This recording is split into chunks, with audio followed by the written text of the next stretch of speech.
अस्सलाम वालेकुम रहमतुल्लाहि व बरकातुहू। मेरे प्यारे प्यारे व्यूवर्स, अब सब खैर वाफियत से होंगे, उम्मीद करती हूँ। मैं भी खैर वाफियत से हूँ, अल्लाह रब्बुल इज़्ज़त के फजल व करम से। और आज एक बहुत फिर खूबसूरत सा दिन है, धूप खिली हुई है और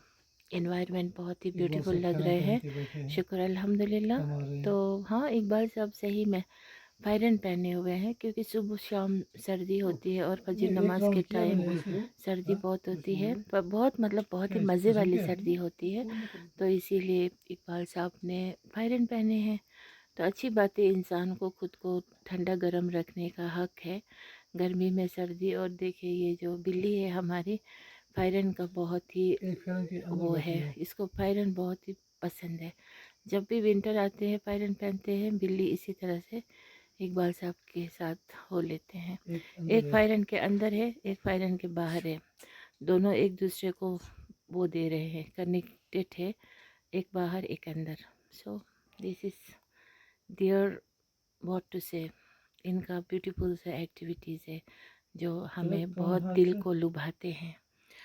तो इस वक्त मैं ये पत्थर कहेंगे इसको, इंग्लिश में इसको कुछ कहते हैं, पम्पकिन पम्पकिन या पम्पकिन है ये। So it looks like that, अभी अभी याद था, भूल जाती हूँ। Melon, looks like melon and also. तो हाँ, काटेंगे इसको, मीट के साथ बनाएंगे और मज़े मज़े वाले बनेंगे। और ये मेरी बड़ी वाली ये अफरीन जान जो है, इसको बहुत ही पसंद है, तो इसका मीट के साथ बनाएंगे।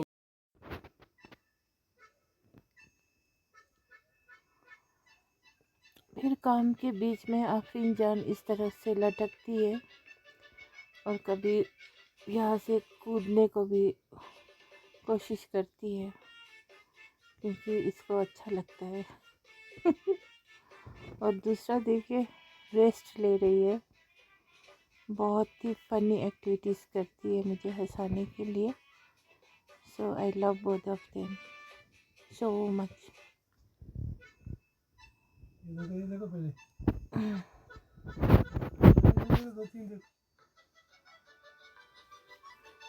और देखिए ऐसा देख रहे हैं।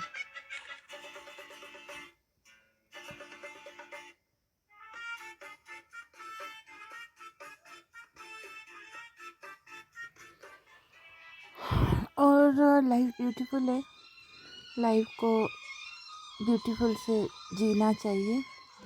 अदरवाइज़ लोगों को तो ऐसे ऐसे अभी नहीं देखना है।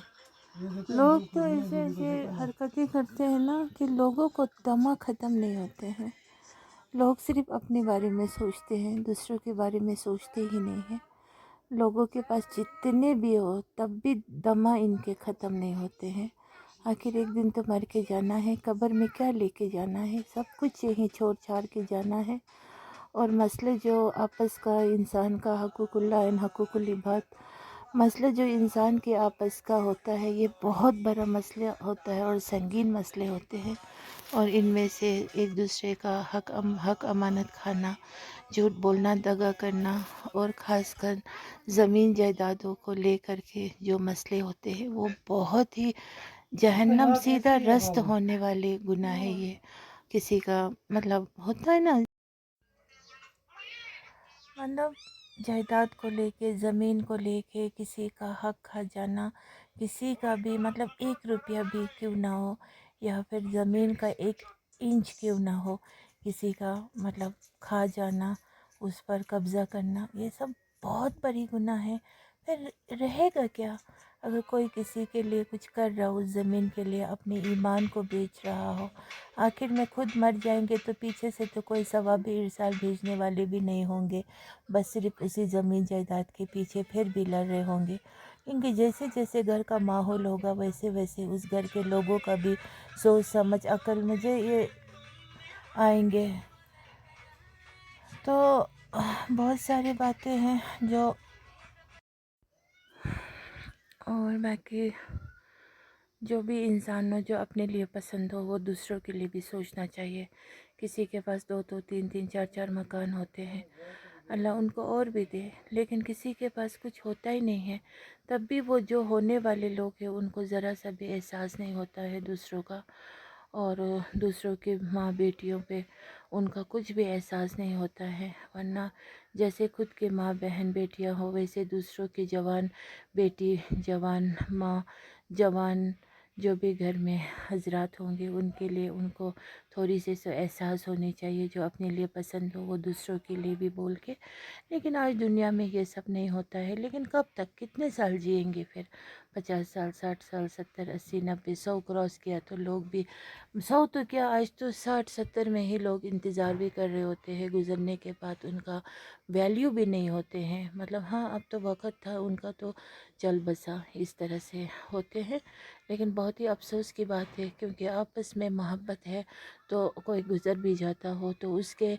ہت میں ثوابی ارسال بھیجنا چاہیے، اس کا کچھ بھی دھن دولت پیچھے چھوڑ کے گیا ہو اس کے لیے سوچنا چاہیے، تاکہ اس کو وہاں پر اللہ کے سامنے حساب کتاب آسائش ہو، نہ کہ دنیا میں رہنے والے اس کے پیچھے کتوں کی طرح لڑنا چاہیے، لیکن یہاں پہ ایسا ہوتا نہیں ہے، بس روپیہ پیسوں کے پیچھے لالے پڑے ہوتے ہیں، نہ کچھ کھا پی سکتے ہیں، نہ اچھے سے زندگی کے گزر بسر ان کو آتا ہے گزارنا، صرف بس پیسہ پیسہ پیسہ، اور بس کھنٹر جیسے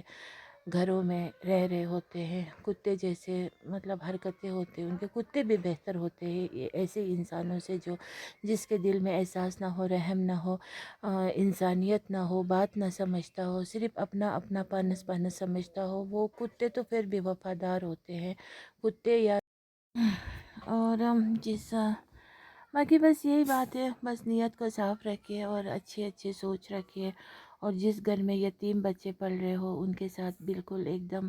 مطلب انصاف ہونا چاہیے، یتیم بچوں کے سر پہ ہاتھ پھیرنا، ان کے ساتھ محبت سے پیش آنا، ان کے ساتھ مطلب ایک دم نرمی سے پیش آنا بہت بڑی بات ہوتی ہے، کیونکہ کسی گھر میں تو یتیم بچوں کا ذرا سا بھی ان کو یہ احساس نہیں ہوتا ہے کہ یہ بچی ہے یا بچہ ہے، کوئی تو پھر اب لڑکا تو خیر وہ لڑکے لوگوں کا تو پھر الگ مزاج ہوتے ہیں، تو اس چیز کو دیکھتے ہوئے لڑکیوں پر زیادہ رحم اور زیادہ نرمی سے پیش آنی چاہیے، اور جہاں تک ہو سکے آپ صلی اللہ علیہ وسلم نے تو فرمایا ہے کہ یہ جو نوکر نوکرانی والا جو قصے کہانی آج دنیا میں لوگ رکھتے ہیں گھروں میں، تو ان کو نوکر نوکرانی کے نظر سے نہ دیکھا جائے، کیونکہ غلام کا رکھنا گھر میں جائز بالکل نہیں ہے، البتہ غلام یا غلامی کرنے والوں کو رہا کرنا وہ ہماری شریعت میں زیادہ ایک دم مین امپورٹنٹ اور 100% اس چیز پہ ہمیں غور فکر کرنی چاہیے، اور جس گھر میں اب کہنے کے لیے نوکر نوکرانی رکھتے ہیں یا کچھ کی چیز کے لیے، تو یہ بالکل بھی جائز نہیں، اور خاص کر اگر یتیم بچے کسی گھر میں پل رہے ہو تو ان کے ساتھ خود کے بچوں سے بھی بڑھ کے ان کا خیال رکھنا چاہیے، یہ ہمارے نبی کا فرمان ہے اور ہم سب کو اس پہ عمل کرنا چاہیے، اور وہ گھر خوش نصیب گھر اور برکت والا رحمت والا ہوگا جس گھر میں یتیم بچے پل رہے ہو، اور ان کے ساتھ گالی گلوچ مار پیٹ بری نظر یہ سب نہیں ہونا چاہیے، اور جہاں یہ سب کچھ اگر ہوتا ہو تو اس گھر میں کبھی بھی برکت نہیں ہوں گے، برکتی ہی بے برکتی ہوں گے، اور کچھ نہ کچھ ہوتے رہیں گے اس دنیا میں بھی، اور آخرت بھی ان کا ضائع ہی جائے گا، اور وہ یتیم بچے جو ہے اور گھر کا ماحول بہت ہی اثر کرتے ہیں بچوں پہ، اور گھر کا ماحول اچھا ہو، دینی باتیں ہو، دنیاوی زندگی گزارنے کی بھی ہمیں اصول آنی چاہیے، کیونکہ اس دنیا میں بھی عزت سے رہنا، کسی کے محتاجی نہ بننا، اور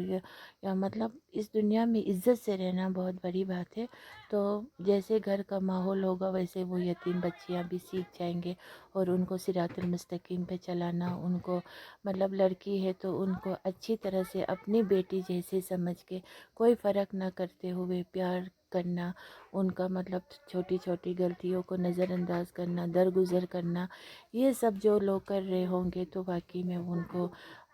چانسز ہے جنت الفردوس میں جانے کی، باقی تو انسان کا نیت کسی کو پتہ نہیں ہوتا ہے، کون کس کے ساتھ کیا کرتا ہے کیسے کرتا ہے، باقی اس کشمیر معاشرے میں ماحول میں نے دیکھا ہے یہاں پہ بہت نا انصاف ہوتے ہیں، جب یتیم بچوں کے ساتھ اپنے گھر والے جیسے چاچا ہوا، ماسی ہوا، ماموں ہوا، پھر خالہ ہوا، جیسے फूफी कहते हैं। जब ये लोग सब इंसाफ नहीं कर रहे होते तो वो यतीम बच्चों को दूसरों के घर में क्या उम्मीद कर सकते हैं, क्योंकि सबसे बड़ा उम्मीद तो अपनों से ही होते हैं। जब उसके बाप गुजर जाएंगे तो उसका चाचा उसके लिए बाप जैसे होना चाहिए, ना कि उस पे लांछन लगाने वाले या बदनज़र रखने वाले। और एक यतीम बच्चे आपस में भाई बहन हो तो एक भाई को अपनी छोटी बहन पे ये नज़र और ये थॉट्स होनी चाहिए कि मेरी बहन अच्छे से रहे, अच्छे से पढ़े, उसके साथ प्यार मोहब्बत शफ़क़त बड़ा भाई एक बाप का जगह ले सकते हैं, जबकि वो खुद भी यतीम होने के बावजूद भी। लेकिन यहाँ पर ये सब कुछ नहीं होता है, भाई भी दुश्मन बने होते हैं। अपने बहन को किसी के घर में बर्तन मांजना, कपड़े धोना या कुछ भी किसी भी किस्म के काम करते हुए देखना, उसको अफसोस नहीं फ़ील होता है। वो भाई सबसे बदनसीब भाई होंगे जो अपने बहन का नज़र गुज़र ना कर सका हो, और बचपना जो है आपस में मोहब्बत से नहीं गुजारा हो, क्योंकि ये जो लाइफ है ये बचपना जो जाके कभी नहीं आएंगे, फिर वो बुढ़ापा जो आके फिर कभी नहीं जाएंगे। जो बचपन की मोहब्बत दिल में होते हैं फिर वो बुज़ुर्ग होने पर भी एक दूसरे के साथ मोहब्बत रहते हैं, वही सबसे खुशकिस्मत मानेंगे दर हकीकत। लेकिन यहाँ पर इन सब चीज़ों से महरूम रहते हुए फिर इनका कुछ भी ठीक नहीं होता है। मेरे दिल में तो सब के लिए बहुत ढेर सारा मोहब्बत ही मोहब्बत है, और किसी के लिए भी कोई भी खलिश या फिर कोई वो मतलब होते हैं ना गीना बुखस, ये सब नहीं है। मैं सबसे प्यार करती हूँ, लेकिन जहाँ पर हक़ की बात कहना पड़े तो फिर वहाँ पर अगर मेरे माँ बाप भी क्यों ना हो, वहाँ पर मैं हक़ की बात पे टिकी रहूँगी। इसी चीज़ से बाकी मुझे एबद गैबत करना ये सब कुछ आता नहीं है, और इस वजह से मैं बहुत पीछे रह गई हूँ इस दुनिया की नज़र से। लेकिन कोई बात नहीं, अल्लाह रब्बुल इज़्ज़त के बारगाह में मेरी सर बुलंद होनी चाहिए। और अभी भी हमारे साथ कुछ मसले मसाइल चल रहे हैं, तो इंशाअल्लाह रहमान अल्लाह रब्बुल इज़्ज़त ज़रूर मुश्किल आसान कर देंगे। और सहर जो करते हैं, तावीज़ लाते हैं, चारों ओर फैलाते हैं, डालते हैं, लेकिन हमें अल्लाह ने ये अक्ल दी है कि उससे तावीज़ का रद्द कैसे करना चाहिए, और वो वापस लौट के उन्हीं पे जाएंगे। ये ज़रूरी नहीं है कि हमको भी उन्हीं के तरह पीरों के पास जाए। पीर अल्लाह है, अल्लाह के बाद कुरान है, बस उसी पे हमें अमल करना है, और कुरान से बढ़ के कुछ भी नहीं है। तो इसीलिए जो भी लोग सहर कर रहे होते हैं या बदनीयत है, दो बातें कर रहे हो, इस दुनिया के मोहब्बत पे लगे रहे हो और दूसरों को नज़रअंदाज करेंगे, उन लोगों को ये दुनिया में भी रुसवाई होगी और आखिरत में भी ज़रूर होंगे। और ऐसी रुसवाई होंगे कि वो उम्र के उस दहलीज़ पर होंगे कि जब वो कुछ भी नहीं ना कर पाएंगे। और जो बुढ़ापे में जो तकलीफ़ में गुजारेंगे या तकलीफ़ कुछ पहुँचेंगे या बीमारी से जगरेंगे, तो वो बहुत ही मुश्किल वक़्त होंगे, क्योंकि एक तो मतलब जिस्म में ताकत भी नहीं रहेंगे, और अल्लाह की तरफ से ऐसे कहर नाजिल होंगे, और जो जिन पर जुल्म हो रहा हो उनके आह लग जाएंगे, आंसू लग जाएंगे। और ऐसे लोगों को मैंने बहुत ही करीब से देखा है होते हुए। फिर बस कर क्या सकते हैं, फिर माफ़ी मांगना ये सब कुछ करना वहाँ पे काम नहीं आता है। इसी तरह से कोई गुज़रते हैं तो जब तक ज़िंदा है तो मोहब्बत से रहा हो, तो गुज़रने के बाद आंसू बहाने की ज़रूरत नहीं है, ढोंगी करने की ज़रूरत नहीं है, खुद को नोच के नचोड़ के रो के आओ वापस आओ ये सब कुछ कह के सालों साल से बात नहीं कर रहा हो, फिर उस वक़्त वहाँ पे हाज़िर हो जाते हैं कि ये क्यों गुज़रा। नाउज़ुबिल्लाह, ये तो बहुत ही बड़ा शिरक की बात है। अल्लाह ने सबकी मौत का वक्त मुकर्रर किए होते हैं। दुआ ही एक ऐसा वेपन है कि जो हमारी लाइफ को बढ़ा सकते हैं, और वो दुआ उनको मिलेंगे जो लोग अच्छी से शख्सियत के हो और दुआ में खुद ब खुद याद आ जाए, ना कि भीख मांगा हुआ दुआ नहीं हो सकता है। कोई किसी को कहेंगे मेरे लिए दुआ करना, कौन करेंगे? आज अपनों को नहीं करेंगे तो परायों को दुआ में कौन याद करेंगे? वो तो बेवकूफ़ी है। इससे अच्छा अपना किरदार ऐसा बनाओ कि खुद ब खुद दुआ में याद आ जाए, हाँ फलाना साहब है, फलाना दीदी है, फलाना भाई है, फलाना बेटा है, ये है वो है। इतना अच्छा है कि उसके दुआ में वो याद आ जाए। बाकी अल्लाह ने किसी को किसी पे मोहताजी ना रखे, और जो लोग गलत करते हैं उनको भुगतना ज़रूर पड़ेगा, खामियाजा भुगतना भी पड़ेगा, और एहसास भी होगा तब। अगर वाकई में इंसान कहने के लायक हो तो उसको समझ भी आएगा मैंने फ़लाना टाइम ऐसा कुछ किया था। अगर अक्लमंद हो तब फिर वो अल्लाह से भी रुजू करेंगे, और सामने वाली जिसके साथ उसके खलिश है उसके साथ वो फिर एक दूसरे से माफ़ी भी मांगेंगे। और माफ़ी मांगने वाला कम नज़र नहीं देखना चाहिए, वो बहुत बड़ा रुतबा होता है उसका। اور معافی دینے والا اس کا بھی بہت بڑا رتبہ ہوتا ہے۔ کچھ کم نصیب لوگ ہوتے ہیں، بدبخت لوگ، جو معافی مانگنے پہ اپنے آپ کو نیچا سمجھیں گے، یا مرنے کے قطار میں بھی ہو تب بھی اس کا دل ایک دم کوئلہ جیسا کالا، سچ میں بہت ہی برا ان کا سوچ ہوں گے۔ تو اسی لیے اللہ تعالیٰ ان کو نصیب نہیں دیں گے نہ معافی مانگنے کا نہ معافی دینے کا۔ وہ مریں گے بھی کسی سے انبن ہوتے ہوئے، گنا لے کے، پھر حشر کیا رہے گا قبر میں؟ اب قبر سے تو نکل کے آ نہیں سکتے ہیں۔ تو اسی لیے سب لوگ بس اچھے سے رہیے، دل کو صاف رکھے، گنا بخس مت رکھیے، اور جو اپنے لیے پسند ہو وہ دوسروں کے بارے میں بھی سوچے، اور یتیم بچوں کے ساتھ بہت فیئر رکھے، اور ہر ایک بچیاں کے ساتھ، بچیاں جو مڈل کلاس کے ہو یا پھر اس سے بھی پور کیٹیگری کے ہو، ان کے ساتھ پیار شفقت سے پیش آئیے، اور آپس میں انسان ایک دوسرے سے محبت سے رہیے، بس یہی سب سے بڑا دولت ہے۔ تو بس میں اجازت چاہوں گی، میرا تو روز بات ہی کرنا ہوتا ہے آپ لوگوں سے، اس سے مجھے ایسا فیل ہوتا ہے کہ میں اپنوں سے بات کر رہی ہوں، اور اللہ رب العزت ہم سب کو ہدایت نصیب کرے اور گناہ مغفرت ہو جائے، اور ہم سب کو جنت الفردوس میں انٹری کرا دے۔ یہ زندگی 2 دن کے ہیں، یہاں پہ سونا ہیرا موتی کا بھی محل ہو چھوڑ کے جانا ہے، اپنے نام اعمال کو درست کیجیے۔ السلام علیکم ورحمۃ اللہ وبرکاتہ۔